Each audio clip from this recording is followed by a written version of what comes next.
Père, du Fils et du Saint-Esprit, ainsi soit-il. Mes chers frères, en ce dimanche qui précède le mercredi des Cendres, début du carême, bien, je voudrais pour une fois ne pas parler des lectures de ce jour, mais plutôt faire le point avec vous sur les résolutions de carême. Car ce temps de carême est un temps de conversion qui nous est donné par l'Église, et pour cela, il faut faire des petites choses concrètes. Et donc, je voudrais vous donner quelques principes pour ces résolutions, afin que vous soyez fin prêts, et bien, mercredi, pour commencer le carême. Car il ne faudrait pas laisser passer le mercredi des Cendres, laisser passer le dimanche de carême, et puis tout d'un coup, au troisième dimanche de carême, se réveiller en disant « Ah, ça y est, on arrive à la fin du carême, je n'ai rien fait. » Et donc je suis nul. Ah non, nous ne sommes pas nuls, nous n'avons peut-être pas pris les moyens adéquats pour mettre en pratique cette conversion à laquelle l'Église nous appelle pendant le carême. Alors, avant toute chose, je voudrais rappeler ceci de fort important. Une résolution, quelle qu'elle soit, n'est pas une fin en soi. On ne fait pas les choses pour la chose elle-même. Une résolution n'est pas une fin, n'est pas un but en soi. La résolution, les résolutions sont un moyen en vue d'une fin, en vue d'un autre but. Quel est ce but? Eh bien, il tient en un seul mot.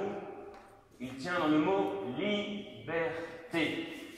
Alors évidemment, ce n'est pas cette liberté de la République française, dont d'ailleurs tout le monde ici se fiche pas mal, par moi, bien sûr, mais ce n'est pas de cette liberté dont il s'agit. Il s'agit de la vraie liberté intérieure, la liberté de l'enfant de Dieu, qui n'est pas esclave de ses passions, et qui est capable d'aller de manière agile, rapide, sans entrave, vers Dieu, qui l'attend au ciel, évidemment.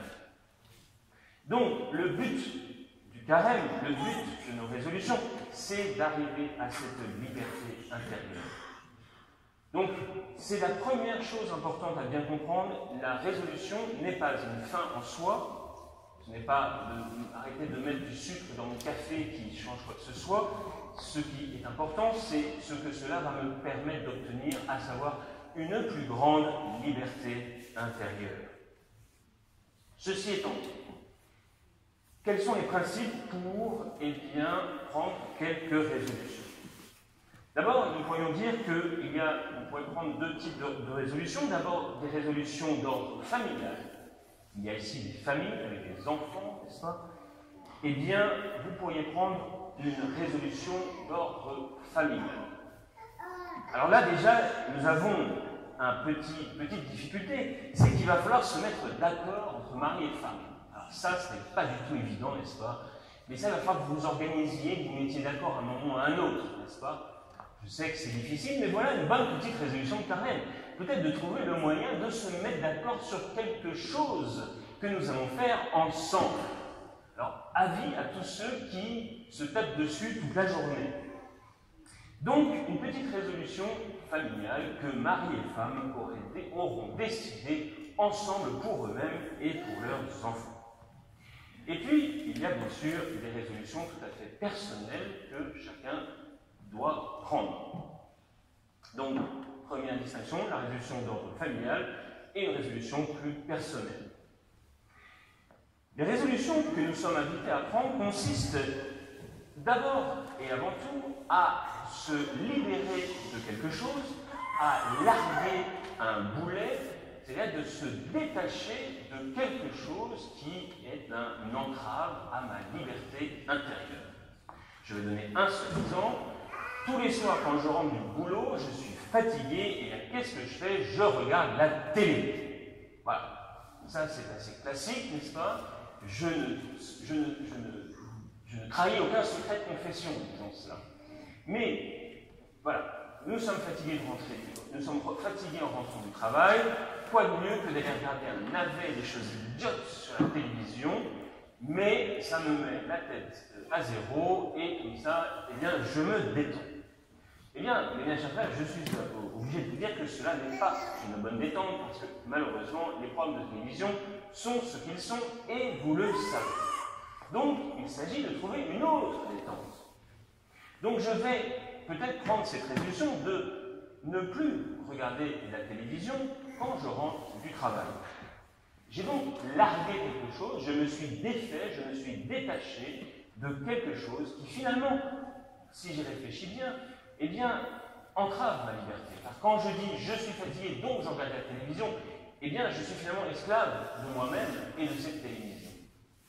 Donc nous allons, en larguant quelque chose, nous allons pouvoir mettre quelque chose à la place. J'ai enlevé quelque chose pour pouvoir mettre quelque chose d'autre et de bien meilleur à la place. Et donc, au lieu de regarder la télévision, je vais pouvoir, par exemple, choisir une lecture. Est-ce que chacun d'entre vous avait décidé déjà d'un livre que vous allez commencer à lire pendant le carême? Alors, vous avez bien sûr le livret de carême que je vous ai mis, ce livre de Saint-Joseph, mais vous pouvez avoir des vies de saints, enfin, bref, il ne manque pas de bons livres, et si vous en manquez, vous allez dans le presbytère d'à côté, et quelqu'un vous recevra là-bas pour vous donner un bon livre à lire. Donc, voyez-vous, nous larguons quelque chose afin de rajouter quelque chose, mais plutôt de remplacer quelque chose de mauvais par quelque chose de bon. Donc, prenons cette bonne résolution, par exemple, d'enlever la télévision le soir et de lire quelque chose. D'autres petits principes pour ce choix des résolutions, eh bien, je rappelle que les résolutions doivent être petites. Petites parce que, eh bien, nous ne sommes pas des héros, n'est-ce pas? Donc, ne cherchons pas des choses trop importantes, trop grandes, et de choses trop nombreuses. Nous ne pouvons pas avoir une liste de 10 résolutions pendant notre carême, parce que, eh bien, c'est une liste beaucoup trop longue, et ce serait fastidieux et difficile, et on ne les tiendrait pas. Donc, des résolutions à la fois petites, et surtout peu nombreuses. Il faut aussi que ces résolutions soient réalistes. Si l'un d'entre vous choisit d'aller pieds nus en pèlerinage à Jérusalem durant le carême, je doute que cette résolution soit réaliste. C'est très très beau d'aller à Jérusalem pieds nus et à pied, c'est certain, je ne conteste pas cela, mais je ne suis pas sûr que ce soit ce que Dieu attend de vous pendant le carême. Encore un petit point important, me semble-t-il, pour le choix des résolutions. Il faut que ces résolutions soient contrôlables. Ah, alors ça, c'est excellent, cela. Contrôlables. C'est-à-dire qu'il faudrait bannir de vos résolutions le fait de dire je vais diminuer telle chose et je vais augmenter une chose. Parce que précisément dire augmenter ou diminuer, ceci n'est pas contrôlable, techniquement parlant. On risque finalement d'être dans le flou et de rester dans une incertitude qui fait que finalement il ne se passera rien. Il faut donc que notre résolution soit concrète. Si vous décidez de prier un peu plus durant le carême, il le faudra, eh bien vous devez décider du nombre de minutes que vous allez consacrer à la prière. Et vous allez vous tenir à ce temps de prière. Parce que la prière, évidemment, eh bien, la première caractéristique de la prière, c'est que c'est un temps qui est donné à Dieu. Alors ce temps-là, ce sera 5 minutes, ce sera 10 minutes, ce sera 15 minutes, ce sera 1 heure. Qu'est-ce que va être ce temps de prière? En tout cas, ce qui est sûr, c'est qu'en donnant un nombre de minutes, vous êtes en mesure de contrôler si vous mettez effectivement en pratique la résolution que vous avez prise. Et dire je vais prier plus, basta, cela ne sert à rien parce que vous ne prierez pas plus. En revanche, si vous dites je prierai 15 minutes tous les jours et à telle heure, de 8h à 8h15 ou de 7h à 7h15, et que vous êtes avec votre montre, alors là, oui, vous pouvez contrôler et vous êtes sûr de pouvoir donner ce temps à Dieu ou de ne pas lui donner ce temps. Donc que les résolutions soient contrôlables. Ensuite, les résolutions doivent porter, bien sûr, et avant tout, sur notre relation à Dieu. Puisque, comme je vous le disais en commençant, la résolution en elle-même n'est qu'un moyen afin d'atteindre notre but, qui est évidemment Dieu. Donc, la toute première chose, évidemment, c'est de remettre Dieu à la première place. Comment vais-je remettre Dieu à la première place dans ma vie? par quels moyens concrets je vais mettre Dieu à la première place. Je peux décider d'aller à la messe une fois par semaine. Je peux décider d'aller tous les jours à la messe en semaine. Et c'est tout à fait réalisable pour la majorité d'entre vous. Ah, c'est certain que pendant ce moment-là, on ne va pas regarder la série je ne sais pas quoi à la télévision. Ça, c'est sûr. Mais comme nous disions tout à l'heure, nous allons retirer la télévision pour pouvoir faire autre chose à la place, comme par exemple la messe en semaine. Donc, d'abord, une résolution concernant Dieu. Il y a des résolutions ensuite concernant le prochain. Qu'est-ce que je vais faire concrètement vis-à-vis de mon prochain? Mon prochain, ce n'est pas les petits Coréens ou les petits Africains qui sont en Afrique ou je ne sais pas quoi. Non. Mon prochain, c'est mon épouse, c'est mon épouse, ce sont mes enfants. C'est ma belle-mère, c'est mon beau-père, c'est la personne, ma tante âgée qui est à l'hôpital et que je dois aller voir. Et là encore, je contrôle cela, parce que j'y suis allé ou je n'y suis pas allé, c'est assez simple. Et ainsi de suite. C'est mon collègue de travail, c'est mon patron, c'est etc., etc., etc. Donc le prochain, et ensuite une résolution vis-à-vis de moi-même. Il y a des désordres dans ma vie. Il y a des choses que je fais, des choses que je ne fais pas et que je devrais faire. Il y a des choses que je fais que je ne devrais pas faire, je dois les retirer. Il y a des choses que je ne fais pas et que je devrais faire. Eh bien, il est temps pendant le carême de le faire enfin. Vous savez, toutes ces choses que nous repoussons, je ne vais quand même pas vous dire ce que moi je repousse indéfiniment.